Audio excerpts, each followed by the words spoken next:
नमस्कार. मी आशुतोष टिळक. 6 जुलै 2024 ते 12 जुलै 2024 या आठवड्याच्या आर्थिक बातम्या घेऊन तुमच्या समोर हजर झालो आहे. सुरुवात करूया या आठवड्याच्या हेडलाईन्स पासून. या आठवड्यामध्ये ना एकूणच आर्थिक बातम्या अगदी भरपूर होत्या, बारीक सारीक बातम्या. आता झालं असं आहे की 4 जून 2024च्या नंतरच्या निवडणुकांच्या निकालानंतर राजकारण हा या अर्थकारणाचा एक भाग होतो आहे.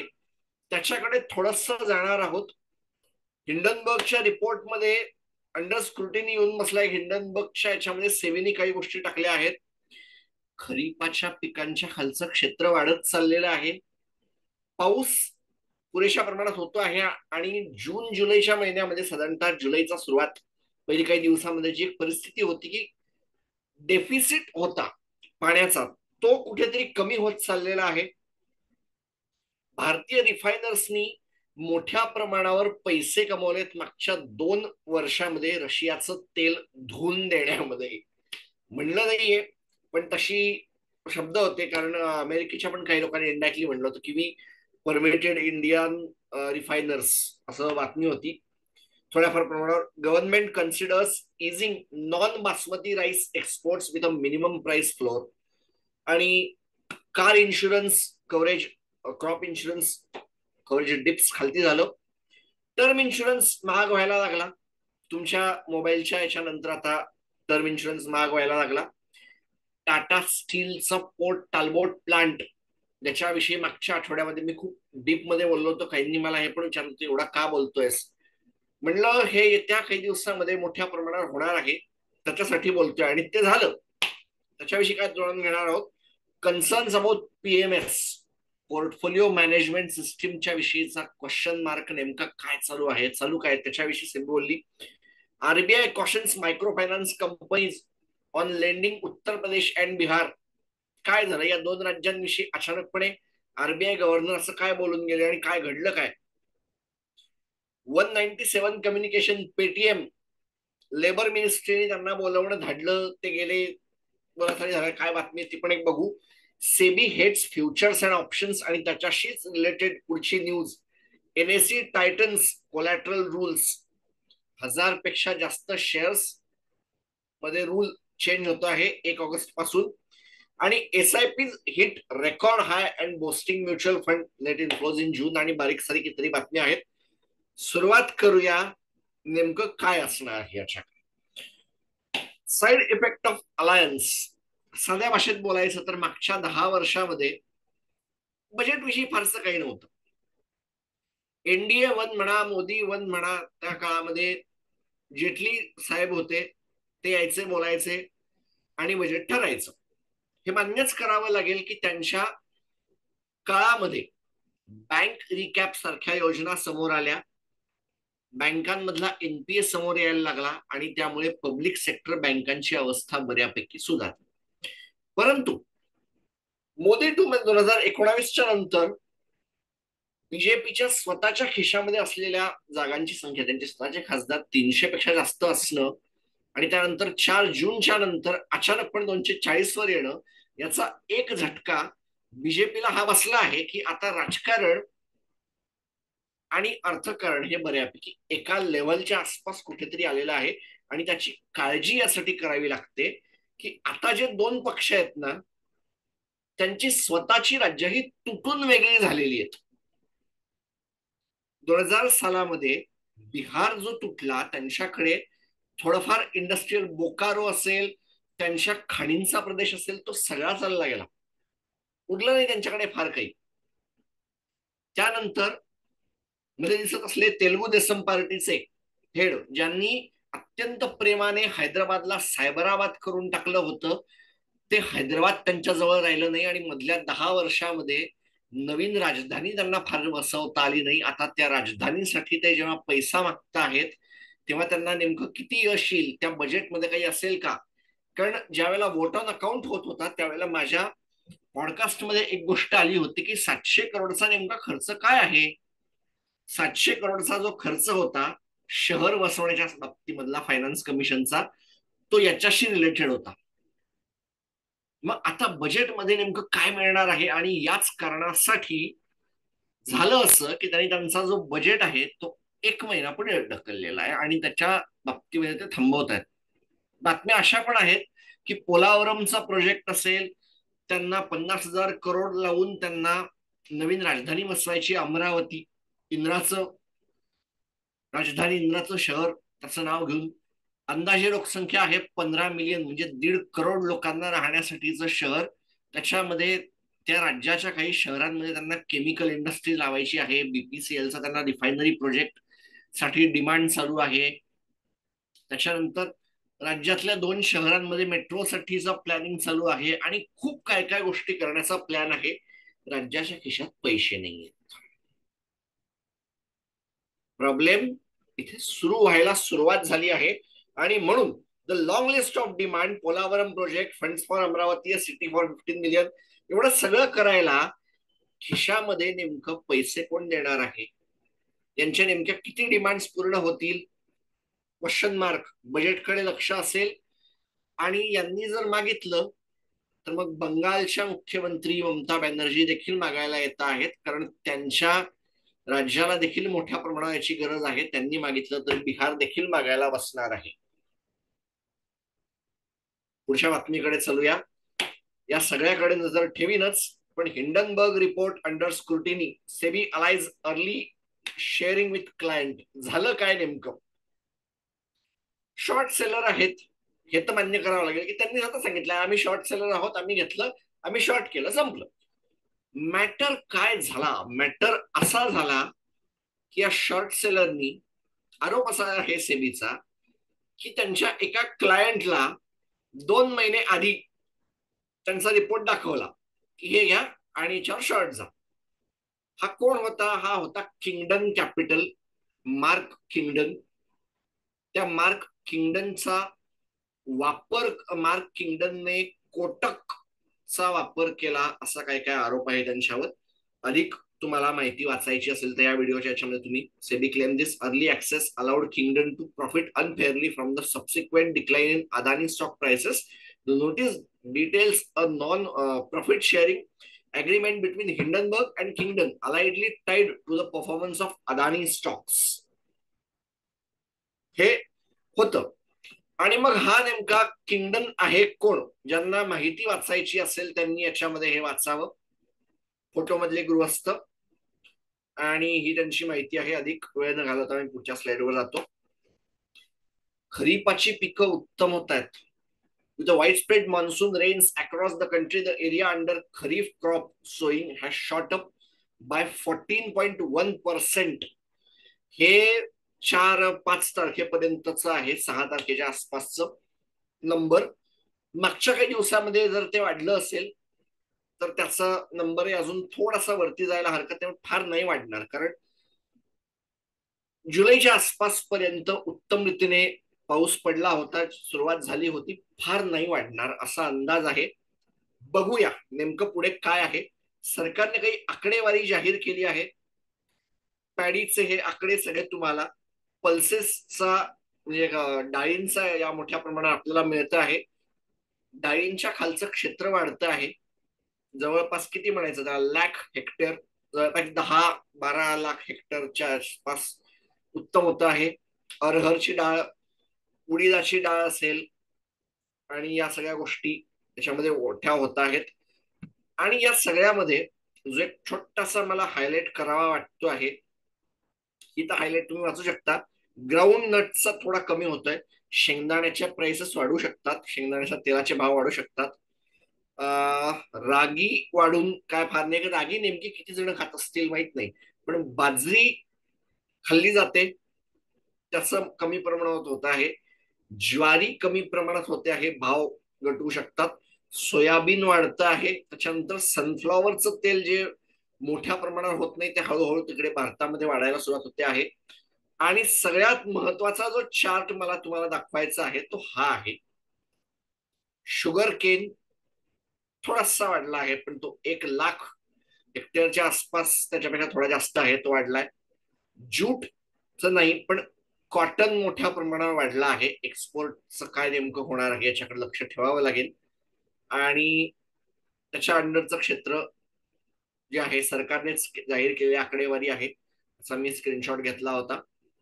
आणि या सगळ्या याच्यामध्ये जगभरामध्ये आता भारत हा एक साखरेचं मोठ्या प्रमाणात उत्पादन घेणारा आहे आणि अशा वेळेला 1,00,000 पेक्षा जास्त त्याच्या क्षेत्रामध्ये वाढ होणं हा एक क्वेश्चन बनलेला आहे की भारतामध्ये जवळपास सगळ्याच भागामध्ये त्याचे होणारे पेमेंट्स असतील, त्याचा होणारा व्यापार असेल, हा एक प्रश्न असतो.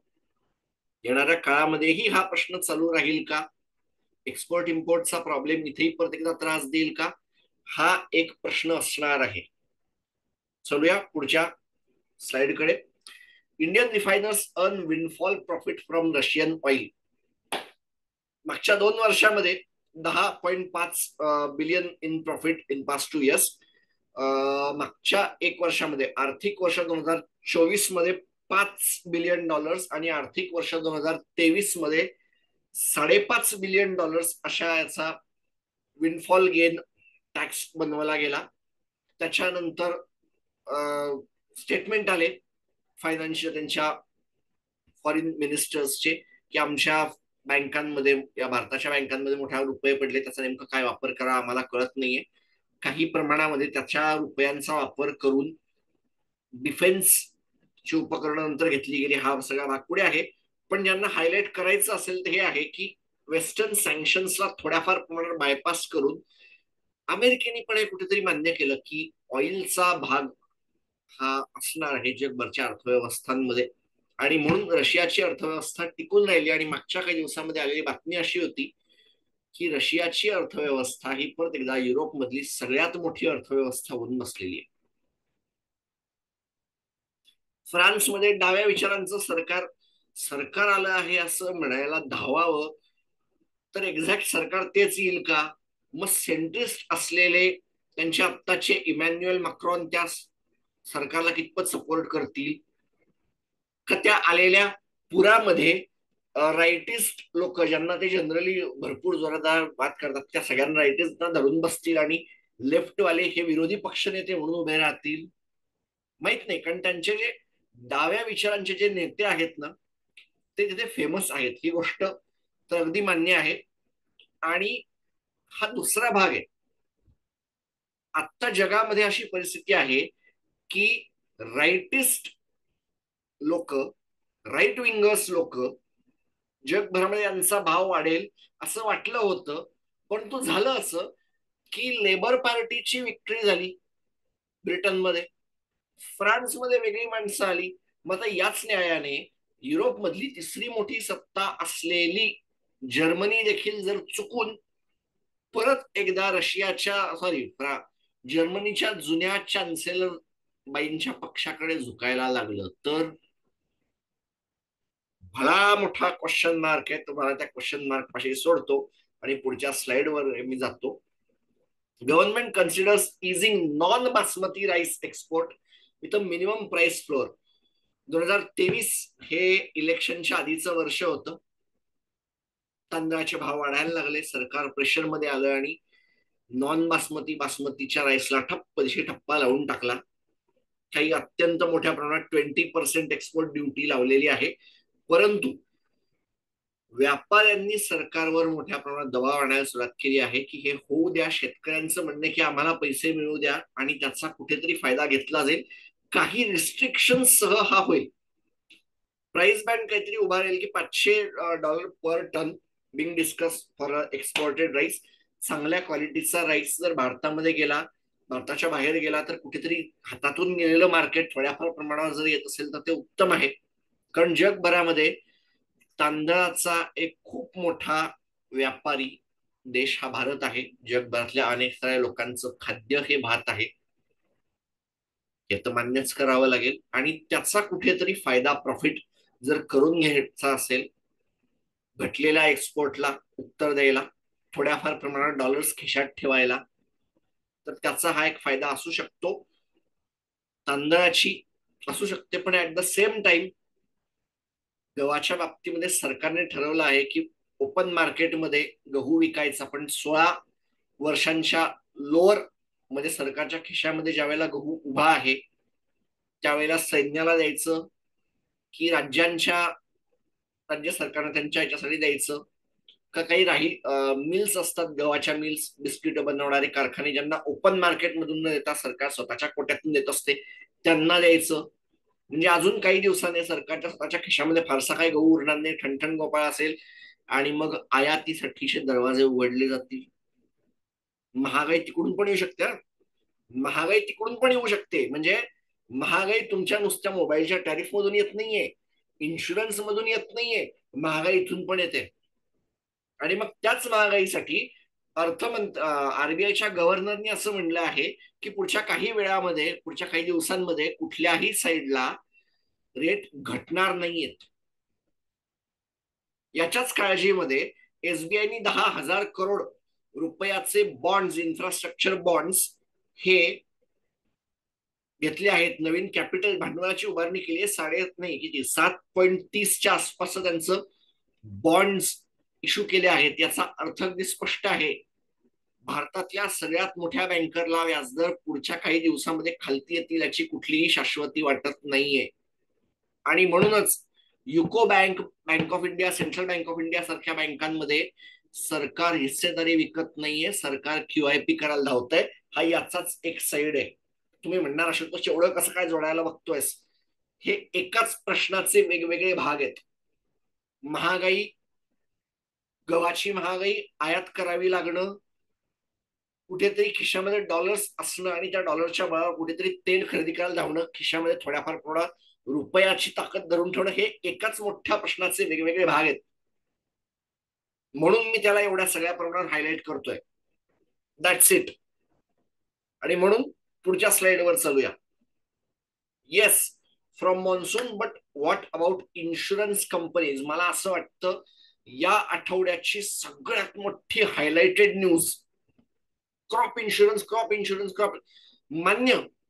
या देशामध्ये एक 4 मोठ्या कंपन्या आहेत क्रॉप इन्शुरन्सच्या, की SBI general, new India insurance, oriental insurance, agriculture insurance corporation.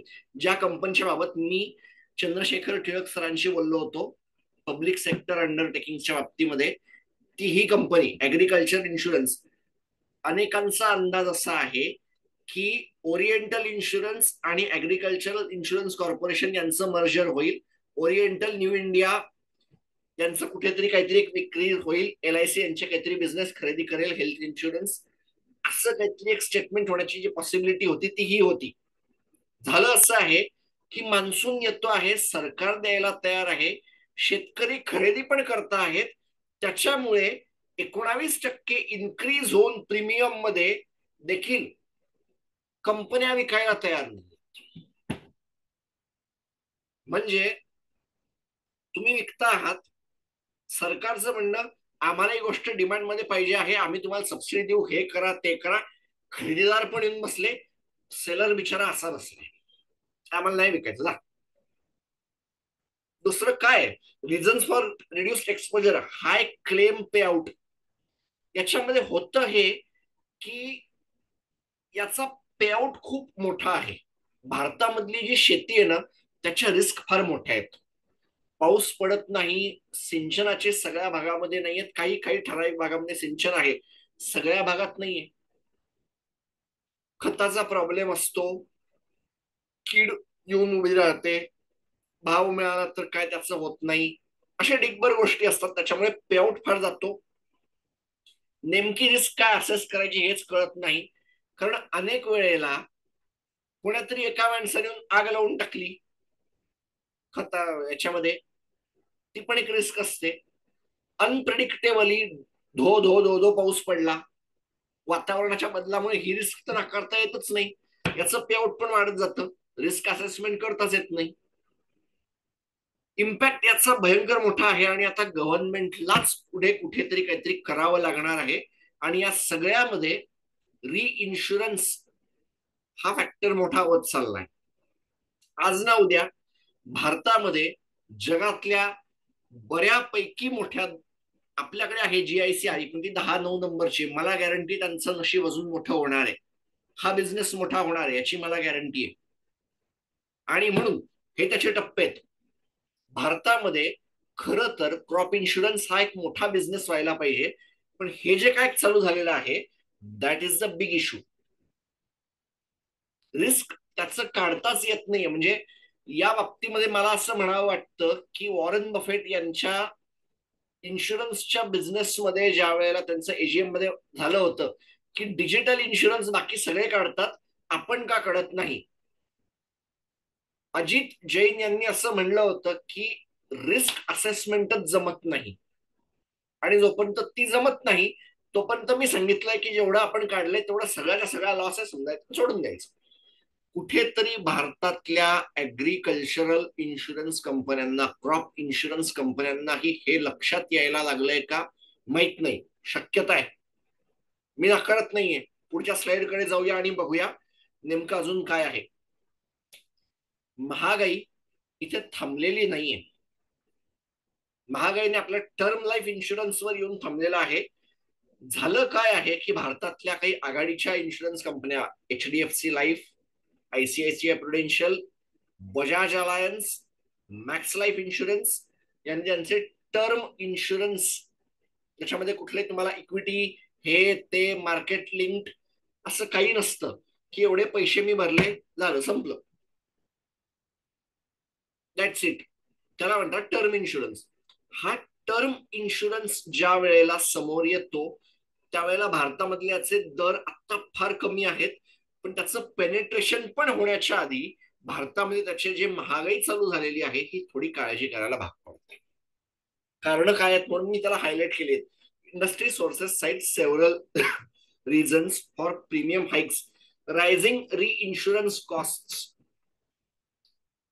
गंमत अशी आहे की रिस्क लक्षातच येत नाही नेमकी कुठे आहे, काय आहे, किती आहे. आणि ज्या वेळेला हे लक्षात येत नाही त्यावेळेला री इन्शुरन्स वाल्यांचा बिझनेस पण घ्यायला जातो, त्यांच्यामध्ये पण पेमेंट करावं लागतं. तेवढे काय म्हणणार त्याला, रिस्क अंगावर घेण्याची ताकद असलेले तेवढे मजबूत खांदे अजून भारतामध्ये उभे नाहीयेत. रिस्क बेअर करणारी माणसं भारतामध्ये अजून तेवढी उभी नाहीयेत, आणि त्याचा लॉस हा अशा रीतीने बेअर करावा लागतो. That's it, simple. Insurance is a game of risk. हे आपल्या याच्यामधल्या लोकांना अजून कळलं. म्हणजे थोडा बाहेर जातोय मी, मला माहितीये. जेव्हा आयपीओ आले होते तेव्हा त्यांचं व्हॅल्युएशन काढायला त्याचा बाप कोण आहे, त्यांचे प्रमोटर्स कोण आहेत, त्याच्या ह्याच्यावर जाऊन व्हॅल्युएशन काढली गेली होती. कंबाईंड रेशो बाजूलाच राहिला, लॉस रेशो माहित नाही. जेव्हा मी याचं अनालिसिस करायला बसलो त्यावेळेला हे काय लेवलला जाऊन त्याचं अनालिसिस आणि त्याचं व्हॅल्युएशन सगळं व्हायला लागलं होतं हे तेव्हा लक्षात यायला लागलं. रिस्क आहेत या. Moderation in bond yields. Bond yield जशा जशा वाढायला लागतायत, मी जी घेतोय लायबिलिटीच्या अगेन्स्ट मला जे ऍसेट उभं करावं लागणार आहे ते महाग व्हायला लागले, त्याची मला फारशी मिळत नाहीये. जी एक लायबिलिटी मी तयार करतो आहे इन्शुरन्सच्या घेऊन बिझनेसमध्ये, त्याच्या ऍट द सेम टाइम मला एक रिस्क पण तयार करावी लागणार आहे, एक ऍसेट तयार करावा लागणार आहे मला. एक्झॅक्टली ते होत नाहीये, प्रॉब्लेम येतो. इन्फ्लेशन कन्सर्न सगळीकडेच आहेत. महागाई त्याच्यामध्ये पण त्या अर्थाने पण येते आहे. वातावरणातले होणारे बदल आपल्या आयुष्याला परिणाम करतातच आहे, त्याला नाकारून चालणारच नाहीये. हा इफेक्ट होतोच आहे. इनडायरेक्टली आपल्याला त्याचा पण परिणाम याच्यामध्ये भोगावा लागतोय का, कदाचित हो, नाकारता येत नाही. आणि ही ती स्टोरी याच्यावर मी मागच्या आठवड्यात भरपूर बोललो होतो बारकाईने. माझं मागच्या आठवड्याच्या आर्थिक बातम्या बघा की पोर्ट टालबोट मध्ये नेमकं काय झालं. झालं असं की 2600 का 2400 लोकांना ओरिजिनल त्या प्लांट मधून काढून टाकणं, त्यांच्या नोकऱ्या संपवणं, असं टाटांचा प्लॅन होता. त्याच्यामुळे त्यांनी 1.25 बिलियन म्हणजे €1.25 बिलियन असं त्यांची गुंतवणूक होती, to build a new electric arc furnaces. साध्या भाषेमध्ये सांगायचं तर लोखंड वितळवायला जे ब्लास्ट फर्नेस लागते ती कोळशाच्या बळावर चालते. कोळसा हा शेवटी पर्यावरणामध्ये भरपूर सारं प्रदूषण करतो. त्यातल्या त्यात थोडस कमी होतं, कारण मला कोळसा पूर्ण जाळावा लागत नाही. इलेक्ट्रिकच्या याच्यामध्ये मी जर चालू केलं तर त्या इलेक्ट्रॉनमुळे लोखंड काही प्रमाणात वेगळं होतं आणि इतर वेगळ्या गोष्टी घडतात, तुलनेने प्रदूषण वेगळं होत नाही, कमी होत. म्हणून याला करण्यामध्ये नवीन जनरेशनचा जो एक ब्लास्ट फर्नेस आणवला गेला होता तो पोर्ट टालबोट मध्ये आणण्याचा प्लॅन होता. This, however, involves closing the existing heavy end assets, which will lead to job losses. टाटांना आहे त्या कर्मचाऱ्यांना कुठेही नवीन द्यायचं नव्हतं शिक्षण, की असं वापरा तसं वापरा, हे करा ते करा.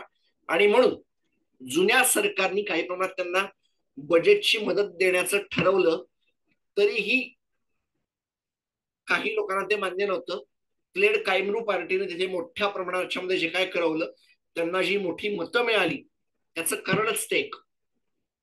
आणि रिफॉर्म युके चा जो भाग होता, वेल्सच्या ज्या भागामध्ये जी मतं सगळी पडली, तिथे रिफॉर्म युकेला नंबर 2 ची मतं पडण्याचं कारणच हे की त्यांनी रिफॉर्म करून हे करण्याचं वचन दिलं होतं. त्याच्यामुळे त्या भागामध्ये खरी जी फाईट होती ती लेबर पार्टी आणि रिफॉर्म युकेची होती. प्रश्न ज्यांनी उठवला तरी प्लेड कायमरू पार्टी होती. That's it. माझं जे बोलण्याचं सगळं कारण होतं ते आता अगदी स्पष्ट दिसत आहे. क्वेश्चन मार्क झाला आहे. टाटा स्टीलचा ब्रिटिश बिझनेस वेट अँड वॉचच्या भूमिकेमध्ये जाऊन पडलेला आहे. Problem, there are few potential scenarios. Nationalisation होईल का माहित नाही.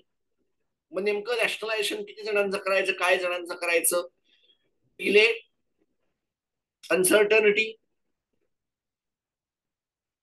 आणि यापेक्षाही अधिक एक बेटर जो इलेक्शनच्या बाबतीमध्ये जे म्हणावं लागेल, 2012 असेल, 2008च्या निवडणुकांमध्ये बराक ओबामांच्या याच्यामध्ये अमेरिकेमध्ये हे घडलं. परंतु ज्या डोनाल्ड ट्रम्पने 2016 ची निवडणूक गाजवली, त्याला मतं देणारी माणसं ही कोळशाच्या खाणीतली माणसं होती. त्याचं कारण ही एक दुसरी निवडणूक होती जी कोळसा आणि रिलेटेड लोकांनी गाजवली होती. त्यांनी याचे निकाल फिरवले होते असं म्हणलं तरी चुकीचं असणार नाही. काय झालं, पुढची स्लाइड. झालं असं की या देशामध्ये सेबीच्या असं लक्षात आलं की 100 असे पोर्टफोलिओ मॅनेजर्स आहेत ज्यांच्याविषयी सेबीकडे काहीही माहिती नाही, जी माणसं लिस्टेड नाहीत, जी कुठल्या कंप्लायन्सची पण त्यांना काही देणं घेणं नाही. आणि ती माणसं, या 438 माणसांची बदनामी करू नये, गुंतवणूकदारांचे पैसे सुस्थितीत राहावे म्हणून सेबीने हंटर चालवला आहे. पोर्टफोलिओ मॅनेजर्सच्या याच्यावर त्यांचं काम त्यांनी सुरू केलेलं आहे, प्रयत्न चालू केले आहेत. रूल्स आज ना उद्या येतील आणि त्याच्या बाबतीमध्ये सेबीची झालेली तयारी आणि इतर अनेक साऱ्या गोष्टी या आठवड्याचा हायलाइट पॉइंट होत्या, ते मान्य करावं लागेल. पुढच्या बातमीकडे आपण चलूया. RBI cautions micro finance companies on lending in Uttar Pradesh आणि बिहार. असं का रे आशुतोष, असं का बोलतो? उत्तर प्रदेश आणि बिहारच्या लोकांबद्दल काय एवढा प्रश्न करतो? प्रॉब्लेम काय झालं असं की उत्तर प्रदेश आणि बिहारच्या भागामध्ये मायक्रो फायनान्सच्या जवळपास सगळ्याच कंपन्या किंवा काय म्हणतात त्याला, स्मॉल फायनान्स बँकेच्या जवळपास सगळ्यांचे बिझनेस त्या भागामध्ये आहेत. आणि या भागामध्ये मोठ्या प्रमाणावर कॉन्सन्ट्रेशन व्हायला लागलं आणि सेबीला तो अनसिक्युअर्ड लोनचा जुना पुराणा आठवणारा फॅक्टर आठवायला लागला. आणि म्हणून मग सेबीने असं सांगितलं की उत्तर प्रदेश आणि बिहारच्या भागांमध्ये जर तुम्ही मायक्रो फायनान्सचा धंदा करत असाल तो बॉस थोड़ा सा आस्ते कदम जाइए. बाकी काहीच नाही. Reasons for caution, the RBI stance is reportedly a precautionary major. Uttar Pradesh and Bihar account for a significant portion of total microfinance loans in India at around 25.3%. These loans are primarily unsecured and cater to low income women borrowers. मुळात micro फायनान्सचं target मार्केटच जर ते आहे low income woman बॉरोवर्स, म्हणजे तुम्ही जर म्हणणार की बंधन micro फायनान्सला जे दिलं गेलं बँकिंग लायसन्स त्याला जर हो, तर मग यांना का नाही? इनडायरेक्टली तेच चालू आहे. आणि त्या मायक्रो फायनान्स मधले 1-2 जण जर आता फायनान्स मध्ये मोठ्या बँका घेऊन बसले तर काय आश्चर्य वाटायला नको, पण त्या रिस्क कडे पण आरबीआय लक्ष देऊन बसलेली आहे. सांगायचं हे कारण पोटेन्शियल कन्सर्न ज्यांना वाचायचे आहेत, मायक्रो फायनान्स अँड बॉरोवर्स, आरबीआयचं असं म्हणणं की कुठल्याही पद्धतीने ज्यावेळेला बिझनेसमध्ये अनसिक्युअर्ड लोन्स वाढायला लागतात त्यावेळेला आमची काळजी वाढते. क्रेडिट कार्डाच्या बिझनेसवर आरबीआयने हंटर चालवला, अनसिक्युअर्डच्या बिझनेसवर हंटर चालवला, भरपूर काय काय मागच्या एखाद वर्षामध्ये आरबीआयने केलेलं आहे. माझ्या हेडलाईन्सच्या माझ्या एका व्हिडिओमध्ये मी टाकलंय, त्याच्यामध्ये बघा. आणि पुढच्या पण माझ्या एक दोन त्याच्यामध्ये व्हिडिओ येतील तेव्हा त्याच्यामध्ये हायलाइट मी करीनच. पण हे पण जे दिसतं आहे ते असंच आहे की आरबीआयला ओव्हर इंटेटनेस पण त्रास देतो आहे, मॅक्रो इकॉनॉमिक फॅक्टर पण त्रास देत आहेत. वातावरणाचे बदल जे या आठवड्याचा मुळात एक तो मोठा हिस्सा होता, हे मान्यच करावं लागेल.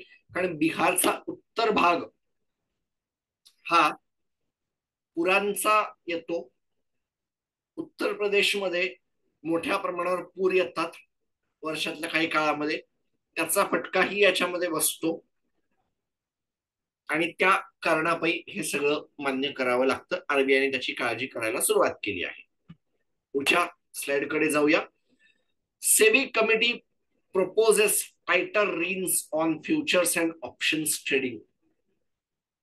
साध्या साध्या भाषेमध्ये झालं असं की मागच्या काही दिवसामध्ये बातम्या आल्या की भारत फ्युचर्स अँड ऑप्शन्स मध्ये 81% अचानक ग्लोबल लीडर आहे.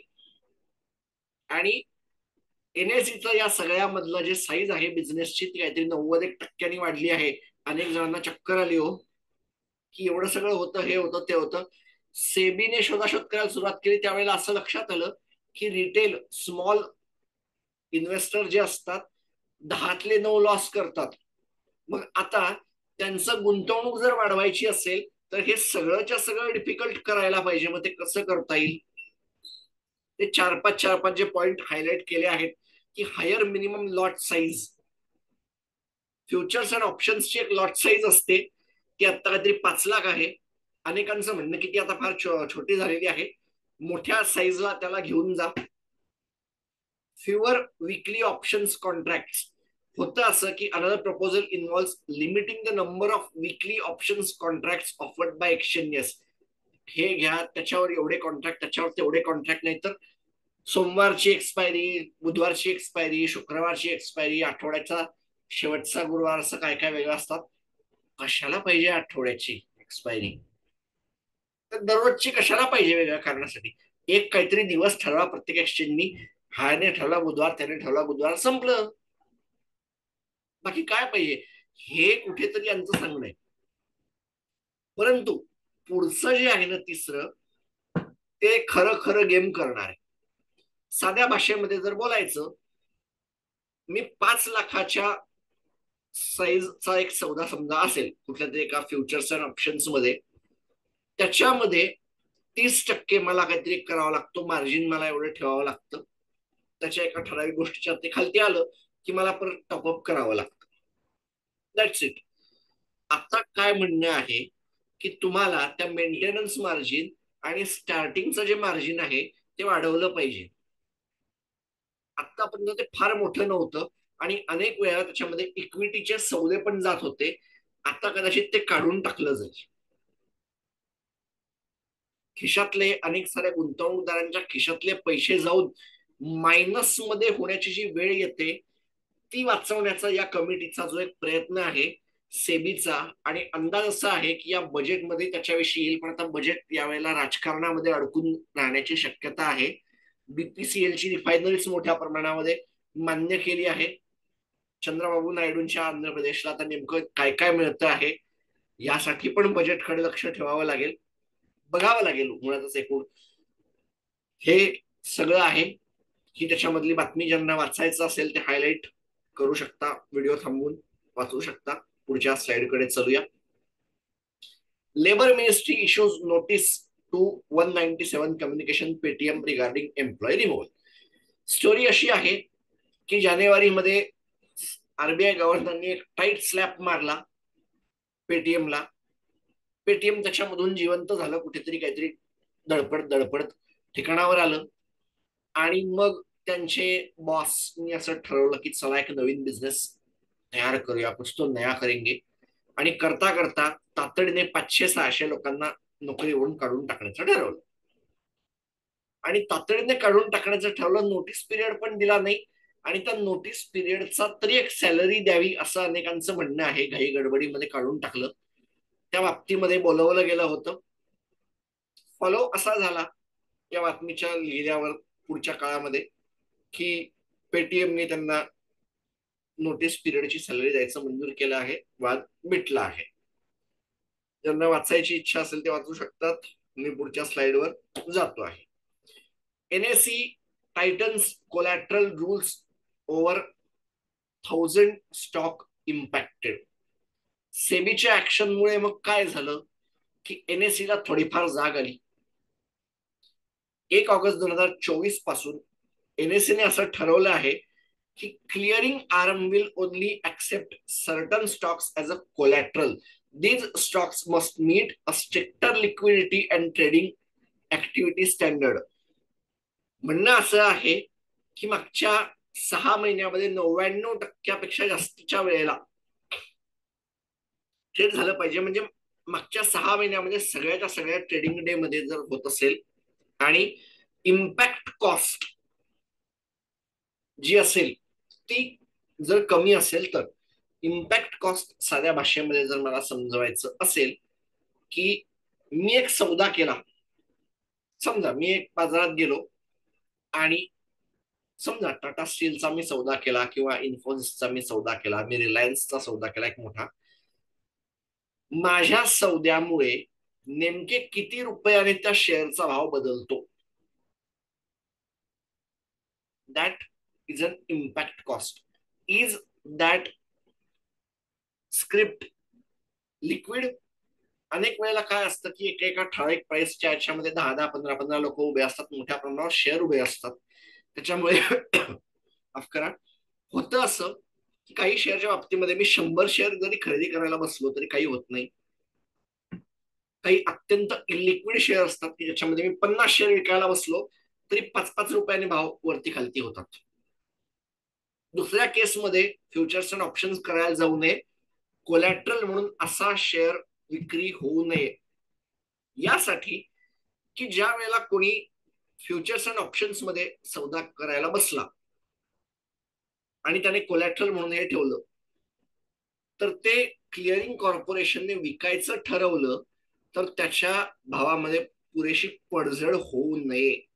Is the core factor. That's it. That's it. बाकी त्याच्यामध्ये काही नाहीये. आणि हा सेबीच्याच निर्णयाला थोड्याफार प्रमाणावर दाखवलेला होकार आहे की येस वी आर रेडी. आणि हा जो नंबर आहे ना 1000, हा जर आता मी सेटल करायला गेलो की 1730-1740 काहीतरी शेअर्स फ्युचर्स अँड ऑप्शन्स मध्ये आहेत, हे जर जाणार असतील तर मग indirectly number of shares in futures and ऑप्शन्सच्या वायद्याच्या याच्यामध्ये, डेरिव्हेटिव्हच्या याच्यामध्ये असलेला फरक पडेल. हळूहळू कुठेतरी परिणाम व्हायला सुरुवात होईल असं अंदाज काही जण लावत आहेत. The NSE aims to improve the stability and reduce. त्याच्यामध्ये अनेक सारे नाव मोठे आहेत. अदानी पॉवर आहे, येस बँक आहे, सुझलॉन आहे, पेटीएम आहे, इव्हन पब्लिक सेक्टर जायंट्स हुडको सारखे शेअर आहेत यांच्या बाबतीमध्ये आहे. तुमच्या बाबतीमध्ये जर याचा परिणाम होत असेल तर तुमच्या ब्रोकरशी कॉन्टॅक्ट करा आणि येस तुमच्या ब्रोकरशी कॉन्टॅक्ट करा. तुमच्या याचा परिणाम होतोय का, तुम्ही मुळात फ्युचर्स अँड ऑप्शन्स करणारे असाल तर याचा परिणाम तुमच्या पोर्टफोलिओवर कसा होईल, काय होईल याचा विचार करण्याची गोष्ट आहे. चलूया पुढच्या स्लाइडकडे. SIPs hit record high boosting mutual fund net inflows in June. बातमी अशी आहे की 20,000 करोड, 21,000 करोड, 25,000 करोडच्या आसपास ते सगळं जाऊन बसलं होतं. अचानकपणे SIPनी दांडदिशी उडवून टाकला 40,608 करोड. 1 महिन्यामध्ये SIP येऊन पडली, ज्याच्यामध्ये नेट AUM जो आहे तो 61,15,581 करोडला जाऊन थांबला जून महिन्यामध्ये. मे महिन्यामध्ये तो 58 लाखच्या आसपास होता. जवळपास 2 लाख करोड ची वाढ या 2 महिन्यामध्ये झाली. 1 महिन्यामध्ये झाली. Debt fund saw nearly 1 lakh crore redemption. Sectoral inflow saw record inflow. Sectoral fund saw inflow worth 70,700 crore. AUM of sectoral funds now second largest in industry. म्हणजे मागच्या काही दिवसामध्ये ज्या HDFC डिफेन्स फंड किंवा Motilal Oswal defence fund of funds index फंडचं जे काही येतं आहे त्याच्यामुळे किंवा SBIच्या पॉवर त्याच्यामुळे असेल, ऑटो ऑपॉर्च्युनिटी फंडामुळे असेल, भारताचा शेअर बाजार हा आता मॅच्युअर व्हायला निघालेला आहे. पण या सगळ्याची हायलाइट अशी आहे की भारताच्या सरकारच्या कर्जरोख्यांचा समावेश ज्यावेळेला बॉन्ड जगातल्या एका मोठ्या बॉन्डच्या इंडेक्समध्ये होतोय त्यावेळेला डेट फंडामधून पैसा बाहेर निघतोय. असं का माहित नाही. काळजी करण्याची गरज आहे. काळजी करण्याची कारण की ज्यावेळेला जगभरचे मोठे गुंतवणूकदार भारताच्या कर्जरोख्यांकडे दौडत फिरतायत त्यावेळेला भारताचेच गुंतवणूकदार त्यातून बाहेर पडतायत. हजम नाही हुआ. हजम नाही हुआ. आता काय हजम करायला आपल्या इंडायसेस कडे जावं लागेल, पचवावं लागेल. जाऊया पुढच्या बातमीकडे. BSE सेन्सेक्स 80,519.34 ला बंद झाला. बऱ्यापैकी फ्लक्च्युएशन होतात मी बघत होता. निफ्टी 50 24,502.15 24,600च्या अगदी जवळ जाऊन आली. 25,000चा टप्पा काहींचं म्हणणं बजेटच्या आधीच पार होईल. निफ्टी बँक 0.5% आसपास डाऊन होता. 52,278.90 ला बंद झाला. निफ्टी फायनान्शियल सर्व्हिसेस 23,604.4 ला बंद झाला.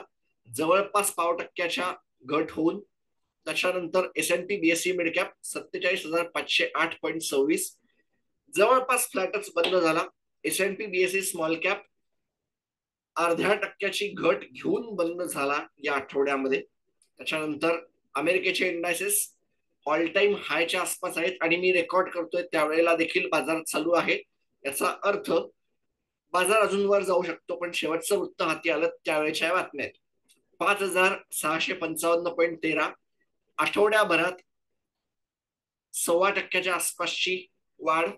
डाउ जोन्स इंडस्ट्रियल ऍव्हरेज 40,236 1.5% थोडी जास्तीची वाढ घेऊन बंद झाला. नॅसडॅक कॉम्पोजिट ऑल टाइम हायच्या आसपास होता परंतु काही गोष्टींमुळे ऍपल सारख्या किंवा इतर काही लोकांच्या याच्यामध्ये घट झाली. IT इंडेक्स आहे हा जगभरच्या सगळ्या IT स्टॉकचा बाप, त्यांचा मित्र, त्यांचा दिशादर्शक म्हणायला पाहिजे. 18,554.05 1%च्या आसपासच्या वाढीसह हा बंद झाला. ऑल टाइम हायच्या आसपासच आहेत global markets.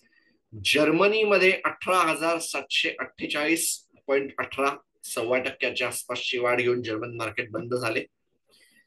French market 7,724.32 down. 9-10 तारखेच्या आसपास त्यांच्याकडे निकाल होते आणि तोपर्यंत त्यांच्याकडे गोष्टी झाल्या. त्याच्यामध्ये रिॲक्ट केलं बाजाराने आणि 0.5% वाढ ग्रीन झाली. पण त्याच्यापेक्षा पण ती जास्तीची असू शकली असती. That's it. आणि पुढच्या बातमीकडे ब्रिटिश 8,252.91 0.5% थोडी जास्तीची वाढ घेऊन फुटसी बंद झाला इंडेक्स. क्रूड ऑइलचे भाव बऱ्यापैकी हाय होते. $82 वगैरेच्या आसपास जाऊन बंद झालं. WTI नायमेक्स क्रूड $82च्या पुढे जाऊन $83च्या आसपास बंद झालं. आठवड्याच्या सुरुवातीला $84 देखील होतं. तिथून ते खालती आलं. ब्रेंट क्रूड कारण असं की अमेरिकेमध्ये स्टॉकपाईल क्रूडचा घटला आहे. अमेरिकेच्या बातमीमध्ये दम होता म्हणून ते भाव वरती गेले. त्याच्यानंतर मोठ्या प्रमाणावर भारतामध्ये रशियाचं तेल धुवून देण्याच्या गोष्टी चालू झाल्या. काही प्रमाणामध्ये युद्ध शांत होईल का आणि नॅटोच्या सगळ्या बातम्यांमध्ये या गोष्टी घडल्या. पण मग नॅटोच्या वेळेला अमेरिकेचे राष्ट्राध्यक्ष जो बायडन यांनी झेलेन्स्की यांना प्रेसिडेंट पुतीन म्हणणं याच्यामुळे थोडासा वरती खालती झाला. काहींना थोडासा डिझीनेस आला.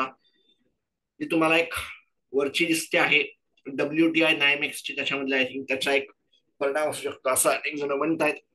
चलूया पुढच्या स्लाइडवर शेवटच्या. आणि सोनं 73,560 रुपये देऊन तुम्हाला 10 ग्रॅम सोनं मिळत होतं. संधी मिळत होती 93,250. जवळपास 1% घट घेऊन मिळत होती. या होत्या या आठवड्याच्या बातम्या. पुन्हा भेटूया पुढच्या आठवड्यात. तोपर्यंत नमस्कार.